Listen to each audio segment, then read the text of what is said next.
নমস্কার।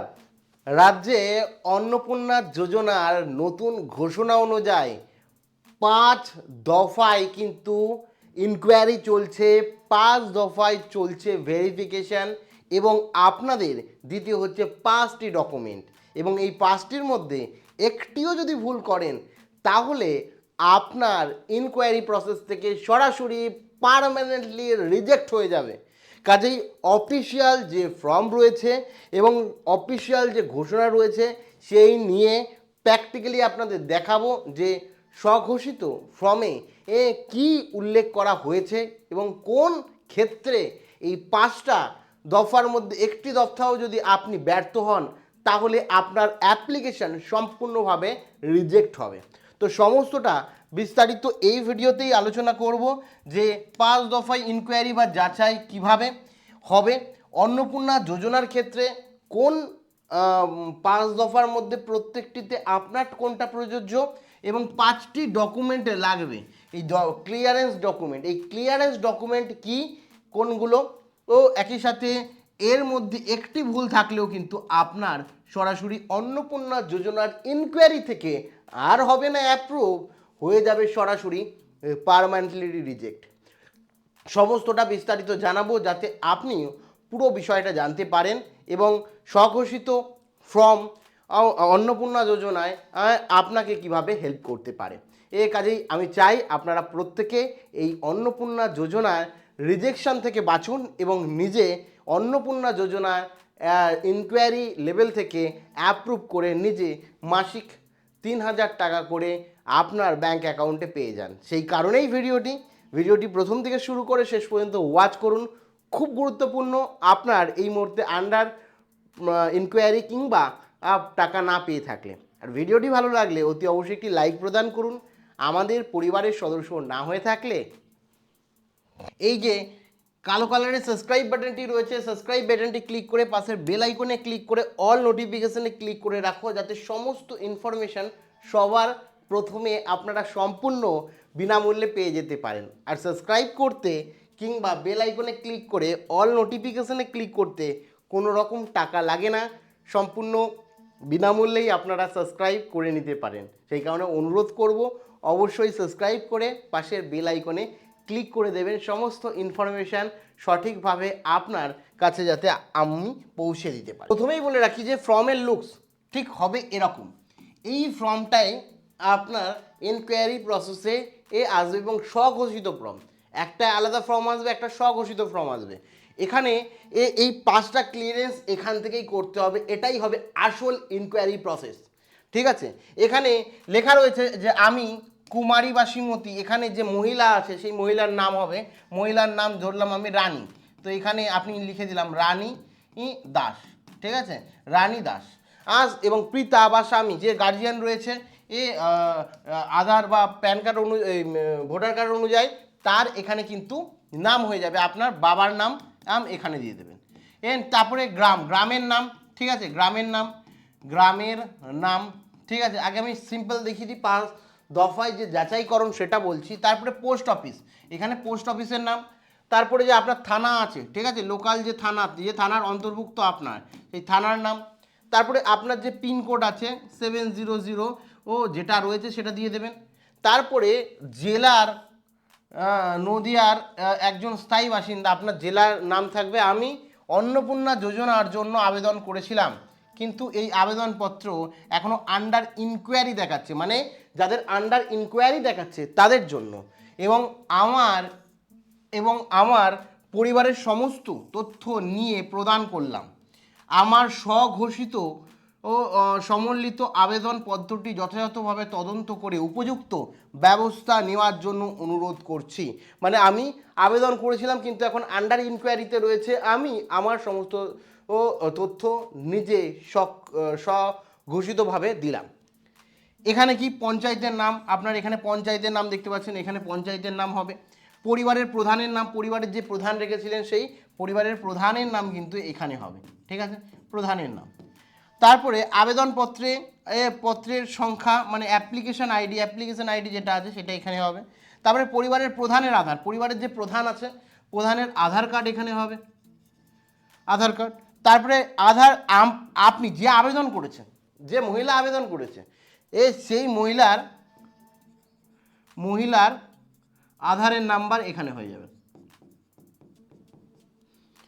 আপনার ভোটার কার্ডে যে মহিলা আবেদন করেছে তার ভোটার কার্ডের নাম্বার, ঠিক আছে, ভোটারের নাম্বার, এবং আবেদনকারীর মোবাইল নাম্বার, যে আবেদনকারী তার ফোন নাম্বার, ঠিক আছে, এখানে ফোন নাম্বার দিয়ে দিতে হবে। এই সমস্তটা দিলেন যার যেরকমভাবে আবেদন করেছিলেন সেই অনুযায়ী।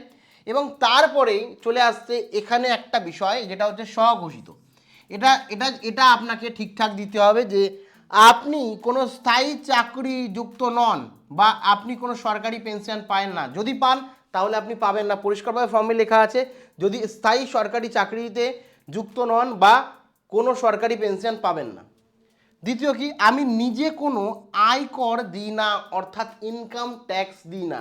তো প্রথম দফায় চেক হবে আপনি সরকারিজীবী কিনা কিংবা পেনশন সরকারি পান কিনা। দ্বিতীয় দফায় চেক হবে আপনি নিজে আয়কর দেন কিনা। যে মহিলা রয়েছে, যে মহিলা আবেদন করছেন, ভালো করে বলছি এটাই অফিসিয়াল নিয়ম, যে মহিলা আবেদন করছেন তিনি ইনকাম ট্যাক্স দেন না তো, আইটিআর ফাইল করেন না তো। এবার এখানে আমি বলে রাখি, আইটিআর যদি আপনি ফর্ম করেন ও অ্যাপ্লাই করেন বা ইনকাম ট্যাক্স দেন ও এক্ষেত্রে মাথায় রাখবেন ইনকাম ট্যাক্স আপনাকে দিতে হবে। অর্থাৎ যে 12 লাখের ইনকাম ট্যাক্স তো কেউ 1 লাখ ইনকাম করলে বছরে দিতে পারে, কিন্তু তাকে ট্যাক্স দিতে হয় না, জাস্ট ফাইল করতে পারে। তো আপনার ফাইল করলেই হবে না, আপনার ধরুন 12 লাখের ওপরে যদি হয় তাহলে এই বর্তমান সিচুয়েশনে ট্যাক্স দিতে হয় সরকারকে। তো 12 লাখের ওপরে যদি আপনি ইনকাম করেন তাহলেই আপনি কিন্তু ইনকাম ট্যাক্স দেন। সেই ইনকাম ট্যাক্স হিসাবে সরকারকে কিছু টাকা দিলে তখন সেটা ইনকাম ট্যাক্স ক্যাটাগরির মধ্যে আসবে, তাহলে কিন্তু দ্বিতীয় দফাও আপনি রিজেক্ট হয়ে যাবেন। মহিলা, বাড়ির অন্য কোনো সদস্যের কথা বলা হয়নি এখানে। তারপরে আমি এখানে বলেছে যে অনুপ্রবেশকারী নয়, অর্থাৎ আমি ভারতীয় নয়, আমি অন্য দেশ থেকে চুপিসারে রাজ্যে ঢুকিনি বা আমরা এই দেশে ঢুকিনি, অনুপ্রবেশকারী হলে পাবেন না। এবং স্থায়ী বাসিন্দা হতে হবে, অর্থাৎ 3 নম্বর দফায় দেখা হবে আপনি পশ্চিমবঙ্গে কতদিন ধরে বসবাস করেন এবং আপনি অনুপ্রবেশকারী কিনা। তারপরে আমার স্বামী বহুবিবাহ করেননি বা অবিবাহিত হলে প্রযোজ্য নয়, এই লাইনটি কেটে দিন। এখানে পরিষ্কারভাবে বলে দেওয়া আছে যে আপনার স্বামী যদি আরও বিয়ে করে থাকেন তাহলে এই আওতায় কিন্তু আপনি আসবেন না, এটা বলা আছে। আপনার স্বামীকে একটিমাত্র একাধিক বিবাহ করলে কিন্তু বাতিল হবে। যদি আপনি অবিবাহিত হয়ে থাকেন কোনো সমস্যা নেই, তাহলে আপনি পাবেন। আমি বা আমার পরিবারের কেউ সরকার স্বীকৃত নয় এমন শিক্ষা প্রতিষ্ঠান থেকে শিক্ষা গ্রহণ করেনি, অর্থাৎ আপনি বা আপনার পরিবারের অন্য কোনো সদস্য বা যারা এই মুহূর্তে শিশু রয়েছে আপনার পরিবারে যারা পড়াশোনা করছে, উভয়ে কোনো সরকার স্বীকৃত বা অনুমোদিত সরকারি স্কুল ছাড়া অন্য কোনো স্কুলে বা শিক্ষা প্রতিষ্ঠানে যেখানে ধর্মীয় শিক্ষা দেওয়া হয় সেই শিক্ষা প্রতিষ্ঠান থেকে পড়াশোনা করেননি। যদি করে থাকেন তাহলে আপনার রিজেক্ট হবে।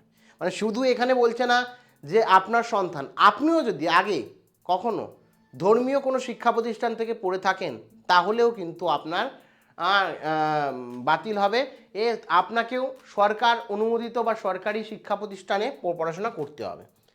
এই মর্মে ঘোষণা করছি যে ওপরের তদন্ত তথ্য আমার জ্ঞান এবং বিশ্বাস অনুযায়ী সত্য বা প্রযোজ্যের ক্ষেত্রে আমি সকলকে নথি প্রদান করেছি। এই ওপরের উল্লেখিত কোনো মানদণ্ড বাদ দিইনি। আমি অবগত আছি যে আমার প্রদত্ত কোনো তথ্য মিথ্যে প্রমাণিত হলে আমার সামাজিক সুরক্ষা সংক্রান্ত সুবিধা বন্ধ করে দেওয়া যেতে পারে। অর্থাৎ নিজে আপনি রীতিমতো বলছেন যে এই যে 5টা কথা বললাম, 5টা তথ্য, এই তথ্য যদি আমি সজ্ঞানে আপনি ভুল দেন বা ভুল বলেন তাহলে যখন ইচ্ছে সরকার চাইলে আপনার যে সরকারি প্রকল্পের টাকা দেওয়া যথাযথ বন্ধ করতে পারেন। সেই কারণে সঠিক তথ্যটাই প্রদান করবেন।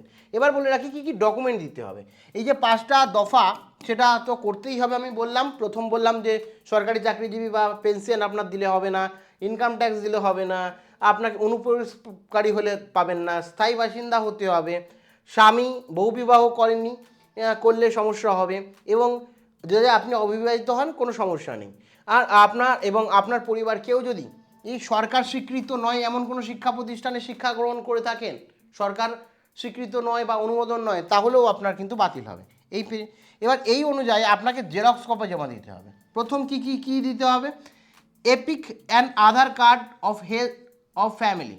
বলছে এপিক নাম্বার দিতে হবে, মানে ভোটার কার্ড দিতে হবে, আর আধার কার্ড দিতে হবে ফ্যামিলির যে প্রধান তার।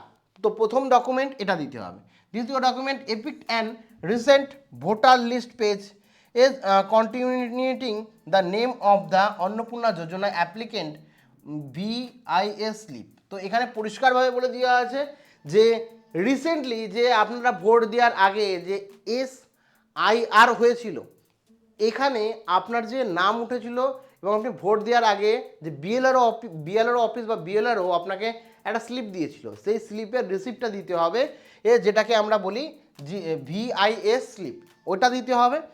এবং আপনার কি হচ্ছে ভোটার কার্ডের যে এপিক নাম্বার সেটা দিতে হবে, ওটা দিলেই ওর মধ্যে সব লেখা আছে। তারপরে 3 নম্বর আধার কার্ড অফ দ্য অ্যাপ্লিকেন্ট, অর্থাৎ আবেদনকারী যে আছে, ঠিক আছে, আবেদনকারীর কি হচ্ছে আধার কার্ড দিতে হবে। If name the declare from voter list then submit copy tribunal CAA applicant form. তো এখানে বলে দিয়ে আছে যদি আপনার নাম ভোটার লিস্ট থেকে বাদ চলে যায়, ডিলেট হয়ে থাকে, তাহলে আপনি যে ট্রাইব্যুনালে রয়েছেন বা CAA সিটিজেন অ্যামেন্ডমেন্ট অ্যাক্ট দ্বারা যদি আপনি আবেদন করে থাকেন বা ট্রাইব্যুনাল করে থাকেন, সেই মামলার নিষ্পত্তি যদি না হয়ে থাকে, সাবমিট কপি আপনার দিতে হবে। এবং 5 নম্বর দিতে হবে first page of application form যে অ্যাপ্লাই করেছেন অনলাইনে, সেই অ্যাপ্লিকেশনের যে ফার্স্ট পেজটা ছিল সেই পিডিএফে, সেই ফার্স্ট পেজটার জেরক্স আপনাকে দিতে হবে। মোট কথা এই 5টা ডকুমেন্ট আপনাকে দিতে হচ্ছে। আপনার বাড়ির যে প্রধান আছে সেই প্রধানের আধার কার্ড এবং ভোটার কার্ড নাম্বার, ভোটার কার্ডের জেরক্স, আর দ্বিতীয় হচ্ছে আপনার যেটা বললাম যে আপনার ভোটার লিস্টে যে নাম উঠেছে তার প্রমাণস্বরূপ VIS স্লিপ, যেটা বিএলআরও অফিস বা বিএলআরও আপনাকে বাড়ি গিয়ে এসে দিয়ে গেছে। তারপরে আধার কার্ড অফ দ্য অ্যাপ্লিকেন্ট, মানে আপনার আধার কার্ড দিতে হচ্ছে যে মহিলা আবেদন করছেন, এবং যে ভোটার লিস্ট থেকে যদি ডিলিট হয়ে থাকে তাহলে আপনার ট্রাইব্যুনালের ডিটেলস দিতে হচ্ছে। আর যে অন্নপূর্ণা যোজনায় যে আবেদন করেছিলেন তার প্রথম যে পেজটা ছিল সেই পেজটার আর কি হচ্ছে জেরক্স দিতে হচ্ছে, ঠিক আছে। এবার এই সমস্ত দিয়ে আপনি এখানে তারিখ দেবেন, যেদিনকে জমা দেবেন সেই তারিখ এবং আবেদন স্বাক্ষর, ঠিক আছে। এবার বলে রাখি এখানে এই জায়গাটা খুব ইম্পর্টেন্ট, এটা হচ্ছে ইনকোয়ারি অফিসার করবে। ওইগুলো আপনার থেকে ইনকোয়ারি অফিসার হয়তো জেনে নিল বা আপনি বললেন সেগুলো লিখে নিল, ওগুলোকে ফর্মে উল্লেখ করলো ইনকোয়ারি অফিসার। এবং ইনকোয়ারি অফিসারের এখন কাজ ইনকোয়ারি করা আপনার অ্যাপ্লিকেশানটিকে, অতটুকু আপনি ভরিয়ে দিলেন বা আপনার থেকে জেনে তারা লিখে নিল। তারপরে রয়েছে is the applicant government employ in the permanent nature and receive government pension. বলছে আপনি কি সরকারি চাকরি করেন, এমপ্লয় মানে সরকারি এমপ্লয়, পার্মানেন্ট সরকারি এমপ্লয় বা পেনশন পাচ্ছেন। তো এখানে ইনকোয়ারি যে অফিসার আছে সে দেবে ইয়েস আর নো। ইয়েস যদি দেয় বাতিল, নো আপনাকে দেবে যদি আপনার ক্ষেত্রে ওপরে না দিয়ে থাকেন। তারপরে বলছে does the applicant pay income tax, আপনি কি ইনকাম ট্যাক্স জমা দেন? তো যদি ইয়েস হয় তাহলে বাতিল হয়ে যাবে, নো। এবার is the applicant the ineligible immigrate, যে আপনি কি অনুপ্রবেশকারী, অবৈধ অনুপ্রবেশকারী, যদি হয় ইয়েস হলে লিখলে যে অফিসার আছে আপনি বাদ করবেন, এখানেও নো হবে। তারপর বলেছে does the husband of applicable more than one marriage, yes or no. তো আপনার স্বামী যদি একটার বেশি যদি বিয়ে করে থাকেন তাহলে এখানে ইয়েস করবেন, আদারওয়াইজ নো করবেন, ঠিক আছে।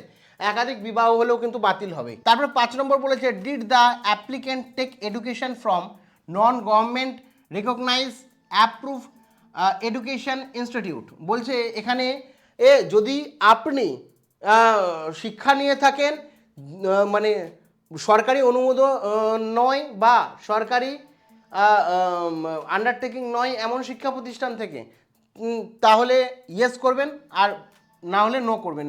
ইয়েস করলে কেউ পাবেন না, নো করলেই পাবেন। এখানে অবশ্যই আপনি সরকারি বা সরকারি অনুমোদিত ও এডুকেশান নিয়েছেন।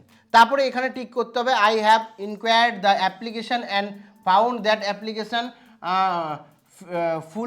Fulfilled the criteria of getting benefit of Annapurna Yojana. তো এখানে বলে দিয়েছে যে অফিসার সমস্তটা ভেরিফাই করে এবং চেক করে দেখবে যে অ্যাপ্লিকেন্ট সবটা ঠিকঠাক দিয়েছে, অন্নপূর্ণা পাওয়ার যোগ্য।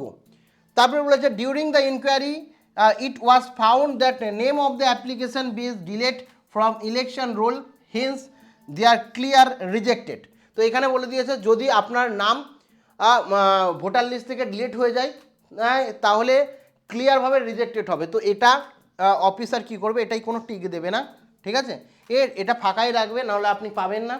দ্বিতীয় এখানে বলে দিচ্ছে applicant name has been related from election roll but application submit apple before tribunal CAA so that claimed may be accepted for this time being. তো এখানে বলছে যে আপনার যদি ধরুন ডিলিট হয়ে যায় এবং তারপরে আপনি ট্রাইব্যুনালে রয়েছেন, আবেদন করেছেন ভোটার লিস্টে নাম ওঠানোর জন্য, তাহলে সেটা অ্যাকসেপ্টেড হবে এই টাইমের জন্য, ঠিক আছে। তো এখানে যদি হয়ে থাকে তাহলে যে কোনো একটাই টিক হবে এখানে, ঠিক আছে, যে কোনো একটাই। আর যাদের ওপরেরটাই টিক হবে তারা কনফার্মলি পাবেন, এটা যদি টিক হয় কনফার্মলি পাবেন। এই নিচের দুটোর ক্ষেত্রে এটা যদি ঠিক হয় মিডলেরটাই যে আপনার ডিলেট হয়ে গেছে, তাহলে একদমই আপনি আশা ছেড়ে দেন, পাবেন না। আর যদি অফিসার এটাই ঠিক করে, মানে আপনার যদি হয় ট্রাইব্যুনালে আটকে রয়েছে, তাহলে আপনি পাবেন, নিয়ম অনুযায়ী 50-50 চান্স রয়েছে।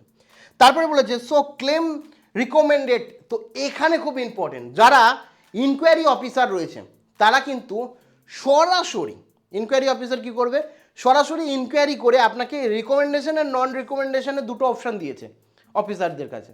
যদি ভুল করে আপনার সমস্ত কিছু মিসম্যাচ পায় বা ঠিকঠাক করে না বলতে পারেন এবং এগুলোর মধ্যে আওতায় পড়েন, তাহলে নন রিকমেন্ডে যদি ক্লিক করে তাহলে আপনি অন্নপূর্ণা ভান্ডার পাবেন না, রিজেক্ট হয়ে যাবে সরাসরি নন রিকমেন্ডেশনে।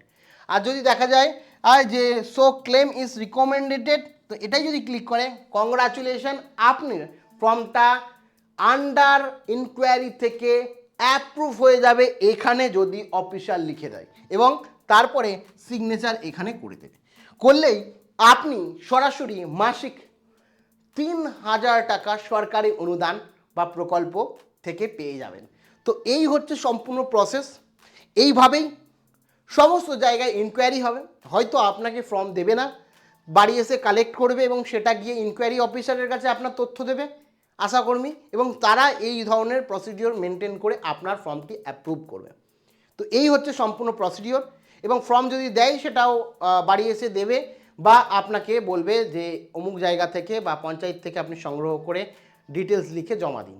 খুবই কম চান্সেস রয়েছে আপনার থেকে সমস্ত ইনফরমেশান নিয়ে ইনকোয়ারি অফিসার আর এর হাতে আশাকর্মী বা অন্যান্য আধিকারিক তুলে দেবে এবং তারপরে সেই ডিটেলস নিয়ে এই ফর্মটা ফিল আপ করে ইনকোয়ারি অফিসার আপনার আর অন্নপূর্ণা যোজনার আর যে ডেটা সেটা ইনকোয়ারি ডেটা সেটা সাবমিট করে দেবে সরাসরি ডিএম অফিসে কিংবা আঞ্চলিক কার্যালয়ে, যেখান থেকে আপনার সরাসরি অ্যাপ্রুভ হবে যদি রিকমেন্ডেশন ক্লিক করে। তো এই হচ্ছে প্রসিডিওর, সমস্তটা জানালাম। আর কোনো রকম জিজ্ঞাসাবাদ থাকলে অবশ্যই জানিয়েন এই বিষয়ে। দেখা হচ্ছে পরবর্তী ভিডিওতে। Thank you.